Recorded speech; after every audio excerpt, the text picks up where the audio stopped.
예, 목요일 묵상의 시간입니다. 말씀의 가치를 따라가는 사람을 세우는 곳이 교회다. 말씀의 가치를 따라가는 사람을 세우는 곳이 교회다. 이런 제목으로 오늘 묵상 함께 나누겠습니다. 자, 우리는 지금 디모데 전서를 살피고 있습니다. 우리는 성경을 살필 때 본문의 내용을 살피기 전에 항상 그 성경이 적힌 역사적 배경들에 대해 집중적으로 살피고 그 이후에는 이제 성도 스스로 성경 안으로 들어가서 성경을 통독해 가면서 성령께서 각자에게 주시는 음성을 들을 수 있도록 인도하고 있습니다. 왜 이 성경이 적혀져야 했는지를 알면 그 성경을 통해 우리에게 말씀하고자 하는 하나님의 의도에 더 쉽게 접근해 갈 수 있을 겁니다. 자, 로마의 가택연금에서 벗어난 바울이 옥중에서 더 깊이 알게 되었던 이 교회의 중요성에 대해 깨닫게 되고 그 하나님의 교회가 그래서 바르게 서갈 수 있도록 각 교회의 지도자를 세우고 저들이 무엇을 해야 되는지를 알게 하는 그런 사역을 하게 되는데 가장 핵심이 되는 이 디모데 전서를 포함한 이 목회 서신의 목적은 그래서 교회가 사람들의 생각대로 변질되지 않고 결국 하나입니다. 하나님의 목적이 이끄는 교회가 되려고 그렇게 하기 위한 걸 볼 수 있습니다. 자, 이런 사실을 염두에 두고 본문을 읽어가면 도움이 될 거예요. 자, 그런 시각을 가지고 본문을 볼 때 바울은 에베소 교회를 맡고 있는 그 디모데가 감당하도록 그렇게 전하는 것은 첫째, 거짓 선생들의 거짓된 가르침에 맞서서 정통 교회를 보존하고 바른 진리를 가르치는 거였고, 둘째, 장로와 집사 등의 교회 직분자를 바른 자격 조건을 구비한 사람으로 뽑음으로써 교회의 지도력을 바르게 구성하는 것과 교회 공적 예배나 조직을 질서 있게 잘 관리하는 거였습니다. 자, 그래서 어제 우리는 1장과 2장을 살펴봤는데 1장을 통해서는 우리가 모든 사역에 앞서 부르신 목적을 아는 것의 중요성을 생각해 봤고, 그래서 하나님의 의도를 알고 하나님의 교회를 세우신 목적이 이끄는 교회를 세우는 것의 중요성도 생각해 봤습니다. 자, 2장에서는 바른 기도가 무엇인지에 대해서 생각해 봤는데 왕들과 같이 높은 지위에 있는 사람들을 위해 기도하라는 바울의 권고가 주는 의미가 뭐냐라는 것도 생각해 봤죠. 단지 나라를 위해 여러 가지 종교적 방법과 시간을 많이 투자해서 기도하는 게 아니고 우리는 우리가 살아가는 나라와 사회가 하나님이 모든 인간에게 주신 신앙의 자유, 표현의 자유를 보장받을 수 있도록 말씀의 가치를 따라 살아가는 사회 분위기를 만드는 것이 중요하고, 또한 하나님 말씀의 가치가 주는 의도를 한 나라의 헌법에 심어가는 것, 그러니까 법치국가를 세워가는데 성경적 법치국가를 세우는 게 중요하다라는 걸 생각해 봤습니다. 자, 그래서 그런 일이 우리가 살아가는 사회와 국가 속에 이루어지게 하기 위해서 우리 각자가 한 국가의 국민으로서 그 가진 주권을 바르게 사용해야 된다는 거 잊지 말아야 된다 그랬습니다. 자, 이전 우리 역사에서 왕권 통치나 또는 공산주의나 독재 국가가 되는 경험을 통해 우리는 절대로 인간이 인간 위에 군림하거나 철학이나 사상이 인간들 위에 군림하거나 많은 재물이나 권력 같은 힘을 가진 집단이 사회들 위에 군림하는 것이 얼마나 인간들을 고통스럽게 하는지를 알아야 되고, 그래서 우리는 지금 우리가 살고 있는 이 자유민주주의 정치체제 법치 제도를 하나님의 온전한 뜻에 맞게 바르게 지켜가는 거, 이게 참 중요하다라는 거 생각해 봤습니다. 자, 그리고 오늘 계속해서 2장의 나머지 부분을 좀 살펴보면 교회 안에서 이제 여자에 대한 얘기를 합니다. 여자에 대한 질서를 말하는데, 근데 이 부분은 이게 고린도전서 11장에서 여자들이 그 예배 때 머리에 두건을 쓰냐 안 쓰냐 이런 문제, 14장에서는 뭐 바울이 여자는 교회에서 잠잠해라 이렇게 이야기한 것과 더불어서 사실 이 현대 교회에서 이 부분 때문에 좀 여성들의 역할에 대해서 특히 이제 여자가 가르치는 부분 이런 거, 여성 목사 안수 이런 거에 대해서 계속 왈가왈부 말이 많은 근거가 되는 구절들입니다. 자, 그래서 우리가 말을 해야 했던 바울의 의도를 우리가 좀 더 잘 바르게 파악할 필요가 있는데, 그러기 위해서 우리는 일단 그 당시 문화나 사회적 배경들을 이해할 필요가 있겠죠. 그 당시는 지극히 남성 중심으로 치우친 사회였기 때문에 여성이 그냥 남성이 소유한 어떤 재물과 같이 여성들이 그렇게 취급되던 그런 문화였거든요. 그래서 여성들이 공적인 장소에서 어떤 역할을 맡는 거, 그래서 특히 그런 모임에서 뭐 주도적으로 여자가 나서서 발언하고 활동하는 경우 그 시대의 관습 및 전통과 강한 충돌의 현상이 일어날 수 있었죠.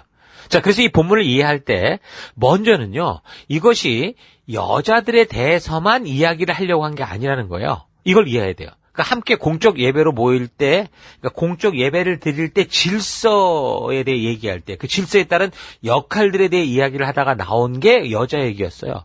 그래서 먼저는 그럼 누굴 얘기했냐면 남자들에게 얘기를 했어요.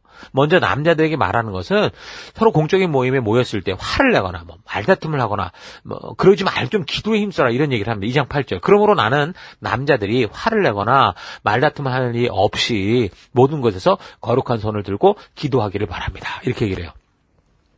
그러니까 왜 그랬냐면 당시 에베소 교회를 비롯한 이방 지역에 세워진 이 대부분의 교회 구성원들이 일단 다수의 이방인 그리스도인들이었을 거고, 그리고 이제 거기에 꼭 이제 유대 그리스도인들이 꼭 구성돼 있었죠. 유대인들이 어떤 사람들입니까? 그들은 수백 년 동안 나라를 잃고 살아가면서도 선민의식에 빠져 있는 사람들이었잖아요. 그래서 이방인들이 하나님의 은혜에 동참한다는 것에 대해서 사실 이 사람들이 불편한 마음들이 있었어요. 그러니까 이방인들은 자기보다 핫발이다 이렇게 생각했던 거죠. 그러니까 유대 기독교인들의 경우도 이런 전통적 사고를 무의식적으로 가지고 있었던 거예요. 그래서 교회 안에서 어떤 일을 하다가도 이방 그리스도인들이 생각하는 방법이나 그런 아이디어 이런 게 보면 어떨 땐 개념 없어 보이는 거죠. 자기는 율법 안에서 살아왔고 그런 패턴이, 그러니까 말하자면 모태신앙으로 태어나서 그렇게 살았던 패턴이 있는데 나중에 들어온 사람은 전혀 엉뚱한 식으로 이걸 생각하고 말하는 경우가 있다 보니 이제 이거 갖고 종종 다툼이 일어났던 거죠. 이런 예가 시작된 건 아무래도 1차 전도 여정 후 그 초기부터였어요. 그래서 예루살렘에서 열린 그 예루살렘 공의회가 1차 교회 회의가 있었잖아요. 그러니까 하나님의 자녀가 된다는 것은 유대 율법적 전통을 따라가는 거라고 알고 있었는데 이방인들이 예수로 말미암아 이제 하나님의 자녀가 되면서 저들이 살아왔던 그 방식, 율법과 대치되고 오히려 죄악처럼 보이는 일들을 자연스럽게 행하면서도 어떻게 해요? 그들은 하나님의 자녀라고 그러고 유대 그리스도인들 안에서 그래서 큰 문제가 발생했기 때문에 예루살렘 공의회를 열어서 결국 어떻게 되냐. 그래서 결국에는 율법적 행위가 아니라 율법의 의도를 따라 살아가는 것의 중요성을 그때 처음부터 잘 확인했다고요. 그랬었는데 아무리 그렇다고 해도 아무래도 태어나면서부터 구약의 율법을 바탕으로 그 문화 안에서 자라온 유대 기독교인들이 이렇게 볼 때는 이제 예수를 막 믿기 시작한 이방 기독교인들 참 신실해 보이고 참 귀하기도 하지만 그들이 가끔씩 생각해내는 걸 보면 너무 황당스러운 것들이 많이 있을 수 있었던 거죠. 예를 들면 저의 예를 들면 예전에 호주에 왔을 때 30년이 됐는데 그 초창기에 겪었던 일이거든요. 저는 이제 모태신앙으로 이제 태어났고 평생 뭐 세상에 이렇게 뭐 방황하고 이런 적이 없었어요. 그냥 교회 안에서 늘 집 교회 뭐 이렇게만 교회당 중심으로 모이는 예배 모임을 가장 중요하게 여기며 그렇게 살았고 내가 들었던 모든 건 뭐 다른 공부는 못해도 성경에 대해서는 많이 듣고 그렇게 자라왔던 거죠. 그런 전통 속에 자랐던 거예요. 근데 호주에서 이제 왔는데 호주에서 이제 어린 시절부터 자라나면서 예수를 믿은 지 얼마 되지 않았던 그때도 한 20대 중반 되는 그런 시체였는데 그때 함께 우리 사역에 동역하고 참 신실하게 같이 이렇게 열심히 했던 친구였거든요. 근데 이제 그때 당시는 유학생들이 많았어요. 지금은 워킹 할리데이 비자가 많은데 그때는 유학생들이 많았는데 유학생들이 다 방학이 되면 이제 그동안 공부하느라 힘들었으니까 다 그 고국으로 한국으로 들어가요. 그 방학 동안 지내고 다시 나오거든요. 근데 이제 그렇게 되니까 교회가 또 썰렁한 거예요. 이민자 교회다 보니까. 그러니까 이 친구가 그 기간 동안 우리도 교회 방학하자 이러는 거예요. 전 그때요. 그 사람 미친 줄 알았어요. 회사는 못 가도 예배는 가야 된다고 평생 교육을 받으면서 자라왔던 그런 나로서는 도저히 이건 이해가 안 되는 거죠. 그래서 악유가 아닌 악유, 서로 이제 말다툼이 벌어졌는데 근데 대화를 하면서 얘가 왜 이런 이런 생각을 하지? 들어보니까 자기가 저 교회 안에 와서 예수 믿고 결국 말씀을 들어보니 우리는 이제 증인으로 나가야 된다고 잘 듣는데 늘 전도의 사명이 있다고 하면서도 보니까 전부 맨날 교회당에 모이는 게 전부인 것 같아 보이더라. 그러니까 우리는 마치 개토처럼 유대인 개토처럼 우리끼리 성 쌓고 사는 것처럼 그렇게 보이더라. 그러니까 이걸 잘 벗어나지 못한다면 이런 방학이라는 이런 기회를 통해서라도 만약에 이런 기회가 있다면 우리가 좀 사역의 현장으로 나가보자. 그게 더 성경적이지 않냐? 이런 의도로 얘기를 한 거더라고요. 그러니까 이해가 됐어요. 근데 저는 이제 워낙 모태신앙 안에서 교회에서만 자라오다 보니 도저히 절대 생각할 수 없었던 거 교회 방학이라는 거는 저는 기본 그런 게 생각이 아예 없었으니까. 그러니까 오해를 했던 거죠. 자, 이런 것처럼 유대인들과 이방인들이 한 교회에서 신앙생활을 하면서 아마 이런 이해 못할 충돌들이 많았을 거라고 봐요. 그래서 이제 남자들을 향해서 뭐라고 그런 거냐면 공적 어떤 모임으로 이렇게 모였는데 바로 이런 생각 때문에 서로 말다툼하고 다투고 분내고 원한 품고 이러지 말고 함께 우리를 부르신 그 목적을 기억하면서 함께 기도해라. 기도하면서 길을 찾아라. 이렇게 말한 거죠. 그리고 이어서 말하는 게 이제 여자에게 말한 거예요. 9절에서 이와 같이 여자들도 이와 같이라는 건 남자들도 이렇게 하기로 했으니 너희들도 소박하고 정숙하게 단정한 옷차림으로 자기를 단정하십시오. 머리를 지나치게 꾸미지 말며 금붙이나 진주나 값비싼 옷으로 치장하지 말고 하나님을 공경하는 여자에게 어울리게 착한 행실로 치장하기를 바랍니다. 그러니까 이와 같이라고 시작을 하는 거예요. 그러니까 여자만 이래야 돼라고 어떤 편견을 갖는 게 아니고 남자들에게 이 하나님의 교회에서 이렇게 하라고 충고를 했으니 이렇게 바르게 복음이 전달될 수 있는 교회가 될 수 있도록 그 지도를 했으니 이와 같이 여자들도 이런 목적을 따라서 이렇게 행동해달라라고 말하면서 그 당시 여자들 속에 벌어졌던 그런 일들에 대해서 조언을 한 거죠. 여기 보니까 뭐 머리 지나치게 꾸미고 뭐 값비싼 뭐 보석 달고 이런 거 봤더니 뭐 오늘날도 별로 다른 게 없는 게 많은 것 같아요. 교회에 가는데 도대체 이게 무슨 패션쇼를 하러 가는 건지 모르는 이런 일들이 벌어지는 오늘날 참 우리는 참 이 귀 기울여 들어야 됩니다. 그러니까 세상 사람들 서로 손깍질할 만한 그런 세속을 따라가는 그런 모습을 가지고 교회 올 때 많거든요. 교인들끼리 해서 서로 수군거리게 되는 경우가 많아요. 그러다 보면 성격이 강한 사람들은 어떤 의견이 대립하면 이제 뭐 자기 걸 막 주장하고 분내고 막 이러는 거죠. 그러다 보니 지금 사도 바울이 경계하고 조심하라고 하는 그런 일들이 당연히 벌어지게 돼 있어요. 그러니까 사도 바울이 이런 상황, 공적인 질서가 무너지는 상황에 대해서 어떻게 하라, 이렇게 가자라고 말하는 거지 성경적 가치에도 어긋나는 무슨 남녀 차별을 얘기하고 여자는 입 다물어 이렇게 말하는 뜻이 아니라는 거 기억해야 됩니다. 이제 바울이 지금 교회론이 좀 정확해지기 시작하면서부터 그 전부터 사실 보면 이제 곧 주님이 오실 거라고 확신하고 있었기 때문에 뭐 남자가 됐든 여자가 됐든 그 당시 남녀 차별의 문화가 보통이었는데 거기에 상관없이 사도 바울은 여자라고 해도 이 복음의 증인이 된다면 누구나 같이 동역자를 만들어서 그래서 바울의 주변에는 항상 많은 여성 동역자들이 있었고 바울이 저들의 역할에 대해서 남녀 성차별 없이 함께 사명을 감당하는 동등한 사역자로 그렇게 해오고 있었어요. 고린도 교회에서 생긴 은사의 문제에서도 그랬잖아요. 바울은 여성들이 이미 말씀을 선포하고 있었고 나누는 일이 있었기에 거기에 제한을 두지 않았다고요. 다만 그거를 하는데 질서 있게 해라는 거예요. 질서 없이 막 그냥 드세고 막 고집피고 이런 거에 대해 코치를 했던 거였거든요. 이미 우리 살폈던 거예요. 그러니까 바울은 남존여비가 강하던 그 시대 풍토 속에서도 오히려 여성을 하나님 나라의 복음을 전하고 하나님의 뜻을 전하는 하나의 동역자고 동료로 생각을 했던 겁니다. 그런 리더였어요. 그 하나님 주신 하나님 나라의 법도가 말하는 그 핵심이 평등, 공평, 인권, 참된 자유에 대한 것이기 때문에 말씀의 가치대로 추구하며 살아가는 사람들에게는 뭐 남녀 차별이니 인종 차별이니 노예 제도니 이런 거는 존재할 수가 없는 거예요. 그래서 이제 교회라는 예수님이 다시 오시기 전까지 성도들이 함께 존재하며 사명을 이루다가 이제 천국에 가는 이 공동체가 그리스도의 재림날까지 구체적으로 하나님 나라로서 온전한 사명을 감당하는 구조로 그렇게 세워지기 시작하면서 그 안에는 분명한 교회 안에서의 질서라는 게 아주 중요했겠죠. 그냥 세워놓기만 하면 되는 건 아니거든요. 여러분 두세 사람이 모이면 당연히 그 안에는 서로의 약속과 질서가 필요한 것을 우리 이미 상식적으로 알아요.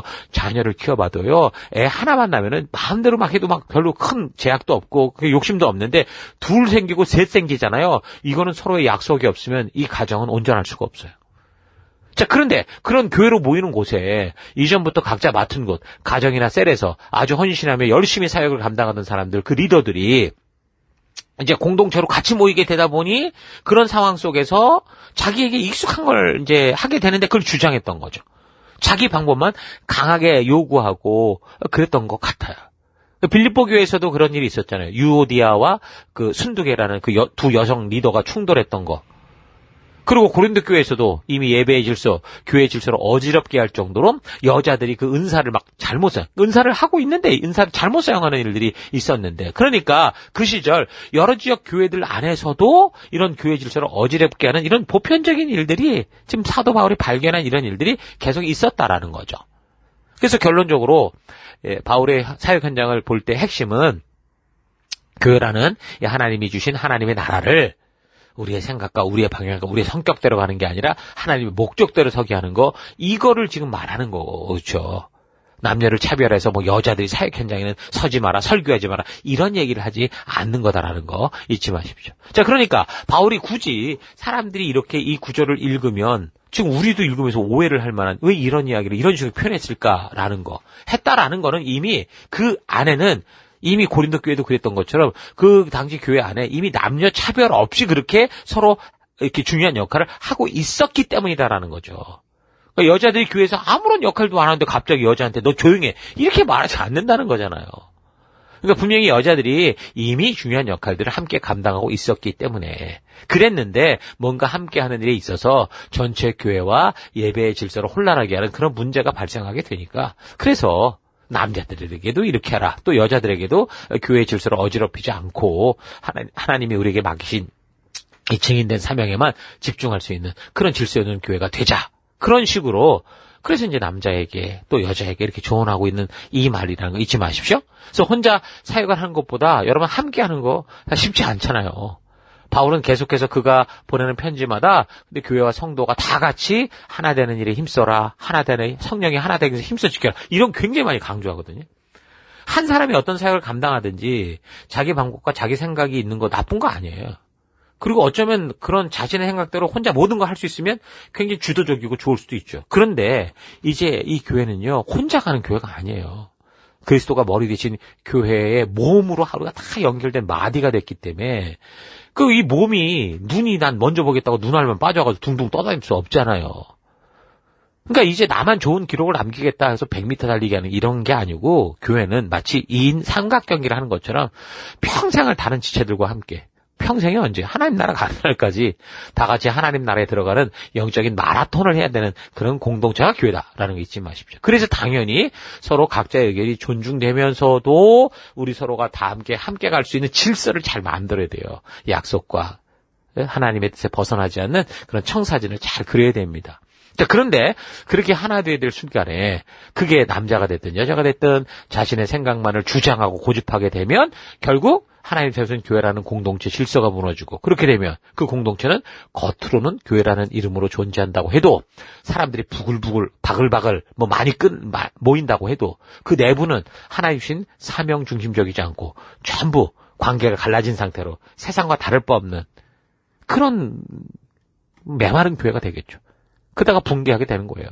자, 그래서 그런 상황들에 처한 교회들에게 하는 바울의 조언들이 바로 2장에서 바울이 말하는 건데, 이런 일들은 여자만이 아니라 남자들에게도 나타나는 당연한 현상이었을 거지만 아마도 그 시대의 문화와 사회적 배경 속에서 여자들을 이렇게 낮추어 보는 그런 인식들이 이미 팽배해 있었기 때문에 교회 안에서 성경의 가치를 따라 인권을 존중받 면서 자신의 의견을 당당히 말하는 여자들의 그런 모습을 보면, 그런 세상의 문화에서 왔다가 여기 교회 들어오면 이거 뭐야, 이 여자들이 이거 뭐 하는 거야, 이렇게 아주 너무 강하게 보일 수 있다는 거죠. 사실은 정상인데 사회가 이상하니 이상한 사회에서 온 사람들이 교회 안의 정상적인 모습을 보고 어떻게 해요? 이상하게 볼 수 있었다는 거. 그렇게 되면 교회 공동체 안으로 계속 들어와야 되는 이 전도의 대상자들에게 또는 영적으로 어린 사람들에게 이 교회에 대한 이미지 자체가 아주 부정적으로 심어지고 전체적으로 교회를 불신하게 되고 교회를 떠나게 되는 그런 결과를 만들어서 결국 복음 전도에 어려움이 생길 수 있었겠죠. 자, 그래서 바울은 복음이 바르게 전달되어야 되는 입장에서 여성 차별로서가 아니라 교회의 아름다운 질서를 지켜서 이 역할과 사명을 잘 감당하는 구체적인 방법으로 이런 일들을 제시했던 겁니다. 여러분, 우리나라만 해도요, 조선시대까지 양반들이 여성을 어떻게 대우했습니까? 조선시대를 넘어서 우리 아버지 시대에만 해도요, 우리 어머니들, 여성들의 삶은 절대 쉽지 않았어요. 전 세계에서 여성들에게 투표권을 처음 준 게 언제인 줄 아십니까? 지금으로부터 고작 100년 전 일이에요. 뉴질랜드에서는요, 1893년에 법이 통과됐다고 하는데, 자, 그렇다면 지금 우리가 살피는 AD 40년에서 50년 당시 지중해 그 근동 지역의 이 상황은 어땠을까요? 특히 유대인들의 경우 성경에서 하나님이 이 여성들에 대해 말하는 것에 대해서 하나님의 의도를 통해 본 게 아니라 문자적으로 해석을 하면서 아주 지독하게 여성 차별을 했었거든요. 유대인들의 여성 차별에 대한 확실한 근거로 바울이 사역하던 그 비슷한 시기에 쓰여졌던 것 탈무드라는 이 문서 같은 걸 보면 이런 구절들이 있어요. 뭐라고 그러냐면 율법의 말씀이 여자에게 전달될 바에는 불태버려라. 또 어떤 거냐면 나를 이방인, 노예 혹은 여자로 창조하지 않으신 우주의 통치자 주님께 영광을 올려드립니다. 이런 식이에요. 여자를 사람 취급하지 않는 시대였다는 거죠. 자, 이런 분위기에서 지금 바울이 말하고자 했던 핵심은 그 시대의 유행과 같이 여자와 남자를 차별하기 위한 그런 말이 아니고 교회 안에서 주신 사명이 있으니 질서에 따라 행하라 라고 하는 권면이었고 그런 가이드를 줘서 이 교회가 하나님 주신 목적에서 벗어나지 않도록 하기 위했던 겁니다. 여자든 남자든 교회에서 주신 사명을 함께 이루기 위해 서로 약속한 것을 따라 함께 하나 되어 힘을 모아 지켜가는 거. 이게 중요하다는 거죠. 근데 이때 자기의 경험과 생각만 주장하고 고집하거나 성도 모두가 그렇게 막 자기 것만 주장한다면 결국 뭐가 되겠어요? 열심히 하려고 하는데 그 막아서거나 말뚝처럼 교회 안에 파업도 아니고 태업을 벌이는 거죠. 교회 안에서 뭔가 타이틀을 가지고 있으면서도 그 역할을 바르게 하지 않는 게 그런 모습인데 방관자처럼 사는 거예요. 리더로 불리고 집사로 불리고 장로로 불리는 거 되게 좋아하는데 이 책임을 감당하지 않아요. 나를 핑계와 변명해요. 예수님의 몸된 교회를 방해하고 와해하게 하는 그런 결과가 결국은 돼서 하나님의 교회를 방해하는 방해꾼이 될 수 있다는 거 여러분 잘 기억해야 됩니다. 자, 계속해서 본문을 보면 바울은 성도들로 하여금 세상에서 선한 행동을 하라고 이렇게 부탁을 하죠. 하나님의 교회가 하나님의 목적에 따라 존재해야 되는데 교회가 시작된 초대교회에 불어닥친 이런 상황들을 볼 때 교회는 결코 세워지기만 하면 저절로 하나님의 목적을 따라 걸어가는 그런 교회가 되느냐? 그게 아니라는 걸 알 수 있어요. 그래서 목회서신에서 바울은 교회를 감당하게 된 그 리더였던 디모데에게 믿음의 싸움을 싸워라. 거짓을 쫓아내라. 지켜내라. 그렇게 조언을 하는 거예요. 교회는 하나님의 교회고 예수 그리스도가 머리 되신 교회지만 성도된 우리들이 하나님의 진리를 따라 가고자 하고 왜곡되게 하는 것들과 믿음의 싸움을 싸워나가지 않으면 교회는 변질돼요. 그러니까 성도가 교회를 지켜가기 위해 해야 되는 싸움은 다른 그 무엇도 아닌 하나님의 진리, 말씀대로 서고자 하는 싸움입니다. 그러니까 위조 지폐를 다 찾아내려고 하기보다 원본 지폐를 더 바르고 온전하게 우리가 알 수 있다면 자연스럽게 뭐가 위조 지폐인지를 다 보여요. 분별할 수 있게 되는 거죠. 자, 이런 사실 잊지 마시고 그래서 우리가 더욱더 말씀과 그 말씀 속에 하나님의 의도를 바르고 빠르게 온전히 만나가는 우리가 되기를 바랍니다. 자, 계속해서 3장에서 바울은 리더가 교회를 섬길 때 어떻게 해야 되는지 그리고 함께 세워가는 교회에서 동역자들을 세울 때 어떤 자격을 가져야 되고 어떤 자질을 겸비해야 되는지 이걸 말해주고 있습니다. 어디나 마찬가지겠지만 한 공동체에서 가장 중요한 것은 바로 사람입니다. 한 목적을 향해 바르게 선 사람들, 바르게 서고자 하는 사람들은 그 어떤 것보다 소중한 그런 존재들이죠. 전쟁 등을 통해 발전된 도시와 시설들은 파괴될 수 있는데 그런 첨단 기술적 인프라가 없다고 해도요. 그런 시설을 만들어내는 사람이 있다면 언제라도 회복이 가능하고 더 발전이 가능합니다. 자, 그러니까 그 무엇보다 사람, 깨어있는 사람, 자신의 민족을 사랑하는 사람 중요한 거죠. 이와 마찬가지로 하나님께서 세우신 교회에서도 가장 중요한 거는 바른 이 하나님의 의도, 진심을 아는 그 마음에 새기고 그 말씀의 가치를 따라 걷고자 하는 그 사람이 중요합니다. 어느 국가든 한 사람이 나라를 살리기도 하고 한 사람이 나라를 망하기도 하는 법입니다. 그래서 교회 공동체에서는 더더욱 하나님의 진심을 아는 그 한 사람을 세우는 일이 중요하죠. 잊지 말아야 되는 것은 함께 교회를 감당하는 동역자를 세울 때 교회를 나오기만 하고 그저 직분 주고 타이틀만 주는 게 아니고요. 교회를 나오기만 하면 막 그렇게 주는 게 아니라 비록 부족해도 진실한 마음으로 하나님의 뜻을 따르고자 하고 함께 우리에게 주신 사명을 위해 최선을 다하고자 하는 그런 사람을 세워야 됩니다. 자, 그러니까 동역자, 사역자는 무엇보다 각자 보냄을 받은 이 삶의 현장에서 어떻게 되는 거예요? 살아가는 태도가 실력은 부족하다고 해도 하나님 주신 사명과 그 가치를 잊지 않고 그대로 살아가려고 하는 그 주도성, 바른 방향성이 있어야 된다는 겁니다. 자, 그래서 그렇게 말씀이 알려주는 대로 살고자 하는 주도성을 가진 사람들을 보면 그들의 삶의 모습이 그래요. 1차적으로는 가장 먼저 나와 함께 많은 시간을 보내는 가정이겠죠, 보통. 뭐 유학을 오는 경우, 뭐 해외에 있는 경우, 뭐 이렇게 같이 그 쉐어하는 사람이 될 수도 있고요. 어쨌든 그런 1차 관계라고 부를 수 있는데 거기서 좋은 관계를 유지합니다. 거기를 내 삶의 이 땅끝이라고 보고 거기서 성경의 말씀대로 실천하는 삶을 살죠.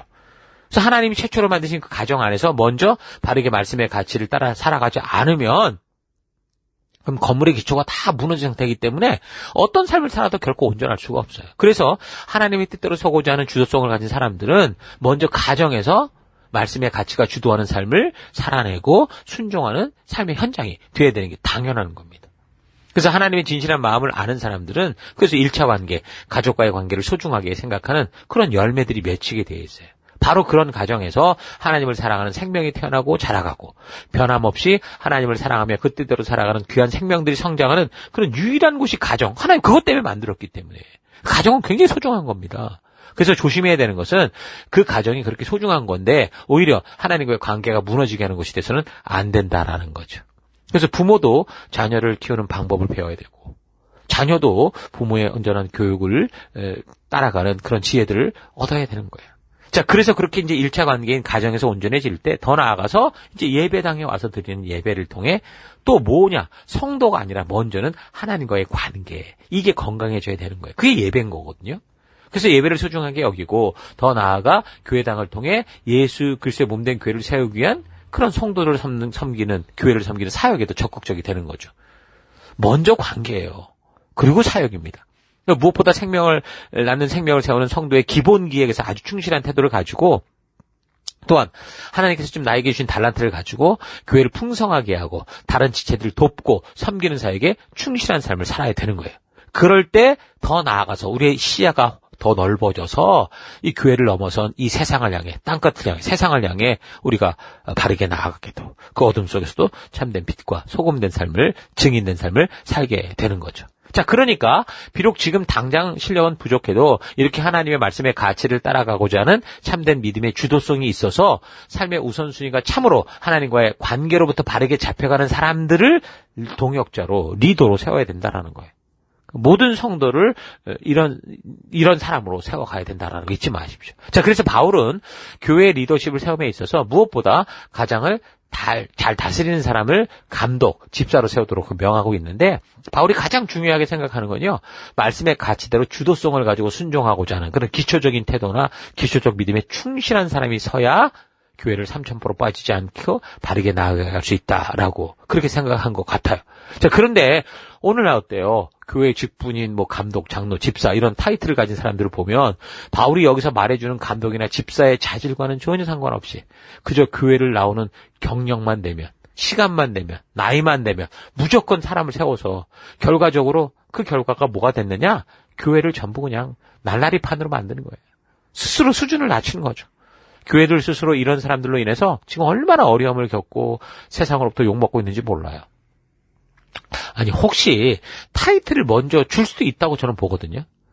그렇다면 그 타이틀에 맞는 성경적 가르침을 따라 자신을 바르게 말씀으로 좀 기준을 이제 먼저 주고 그 기준에 맞추면 되는데 그 괜찮아요. 사실 하나님께서도 하시는 방법이거든요. 하나님이 우리를 실력자로 뽑아서 구원한 게 아니잖아요. 부족한 우리를 먼저 부르셔서 성도라 부르시고 그 바른 성도로 세워가셨잖아요. 그래서 우리가 하나님의 자녀답지 않은 죄인이 되었을 때 우리를 사랑하시고 먼저 하나님의 자녀로 삼아주셔서 우리가 죄인 되었을 때 하나님의 자녀답게 만들어 가시고 있잖아요. 이런 하나님의 사역 방법으로 볼 때 우리가 교회에서 어떤 타이틀을 먼저 가지는 거 저 나쁘지 않다고 봐요. 근데 이제 그러면 이제 분명한 건 그 부르심에 맞는 성경적 자질, 하나님의 부르심에 맞춰서 말씀 안에서 바르게 성장하는 사명자답게 가면 되겠죠. 우리 그런 교회를 만들어 가십시다.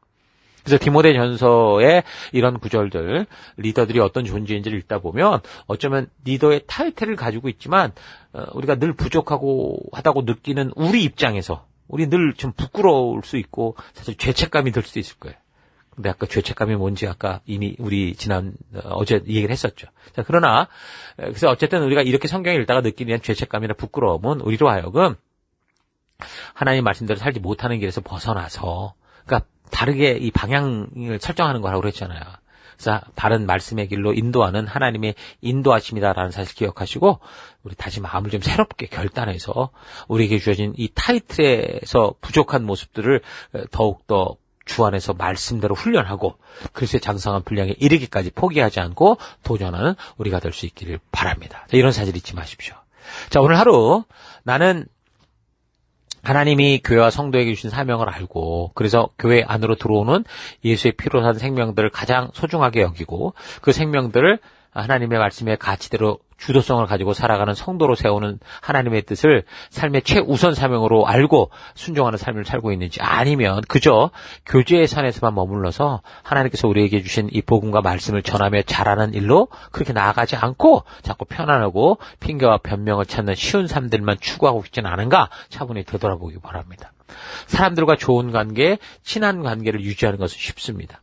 서로에게 분명하게 보이는 하나님의 말씀대로 변화되어야 될 부분, 잘못되고 모난 부분들에 대해 전혀 언급하지 않고 그냥 좋은 게 좋은 거라고 생각하면서 무조건 그 사람이 원하는 대로 하면요, 그 사람이 어떻게 살든지 그게 죄된 거든 뭐든 칭찬하고 치켜 세워주면 누구하고든 친하고 좋은 관계처럼 될 수 있어요. 그러나 우리는 교회 안에서 이런 관계로 머물면 안 돼요. 하나님의 뜻이 이루어지는 관계, 하나님의 진심이 전해지는 바른 관계를 세워가야 되는 게 성도들의 관계입니다. 그래서 교회 안에서 이루어지는 교제는 세상과 전혀 다른 차원의 것이라고 말할 수 있어요. 우리가 교회 안에서 어떤 관계로 사람을 만나게 되든 우리가 처한 그곳에서 하나님께서 우리를 하나 되게 하신 뜻을 따라 서로 나아가도록 섬기고 세워야 됩니다. 자, 그런 과정에서 반드시 본인 당사자 스스로에게 보이지 않는 그 블라인드 스폿 같은 부분을 서로 피드백해 줘야 되죠. 피드백. 그래서 내가 먼저 그런 부분을 들으려고 하고 귀를 열어야 되고, 또한 맡겨진 지체들에게 또 바른 피드백을 용기 있게 또 전해주면서, 그래서 성경을 통해 하나님 말씀하시는 바른 방향을 잡아가도록 그렇게 우리가 힘써 관계를 세워가야 됩니다. 이것은 자녀들을 교육하는 부모처럼 자녀의 삶을 마음대로 어떻게 하겠다는 게 아니라 먼저 인생을 산 부모이기에 볼 수 있는 그런 자녀들이 지금 잘못된 삶의 방향과 태도들을 알리는, 노티스하는 역할을 하는 거죠. 이런 일을 하고자 하면 당연히 관계 속에서 갈등이 일어나게 돼 있어요. 근데 갈등은 그렇게 가까워지고 진지한 관계로 나아가죠 할 때만 그렇게 생기는 그런 현상이거든요. 그래서 갈등 자체는 큰 문제는 아닙니다. 그 갈등을 정말 갈라서는 관계로 이끌 것인지, 아니면 더 서로 신뢰하며 믿고 함께 나아가는 관계로 이끌 것인지, 이게 중요한 거예요. 자, 그래서 오늘 바울이 지금 디모데에게 교회 안에서 그런 바른 관계로 나아가도록 권고하고 명하듯이 우리 모두가 함께 주님의 바른 뜻, 그 말씀이 기준이 되게 하는 삶을 살아가도록 힘쓰는 그런 삶을 살아가십시다. 내가 선 모든 곳에서 그런 하나님의 목적이 이끄는 바른 관계를 추구해가는 그런 오늘 하루 여러분 되기를 바랍니다. 오늘 하루도 힘내십시오. 잠시 기도하겠습니다. 하나님이 창조하신 삶의 질서를 따라 살아가는 것이 속박이나 버거움이 아니라 우리에게 참된 자유를 주는 최고의 선물인 것을 외면하고 그저 내 마음이 원하는 대로 내 욕심대로 추구하고 쉽고 편한 것들만을 따라 살아왔던 것 회개합니다. 용서해 주옵소서. 내 모든 삶에서 하나님의 말씀이 기준이 되는 관계, 바른 관계로 나아가는 한 걸음 한 걸음이 있기를 원합니다. 하나님, 부지런히 하나님의 뜻을 알아가고 알게 된 하나님의 뜻대로 성실하게 살아가는 내가 되기 원합니다. 세상의 흐름을 따라가는 내가 아니라 우리 주님의 뜻을 따라가는 내가 되기를 원합니다. 하나님의 말씀의 가치를 따라 사람을 세워가는 것, 그게 바로 교회다라는 거 잊지 않고 가정에서나 교회에서나 셀에서나 우리가 이 부르심을 따라 살아가는 우리가 될 수 있도록 역사하여 주옵소서. 그 길 걷기 원합니다. 함께 하심을 감사드리고 예수님 이름으로 기도했습니다. 아멘.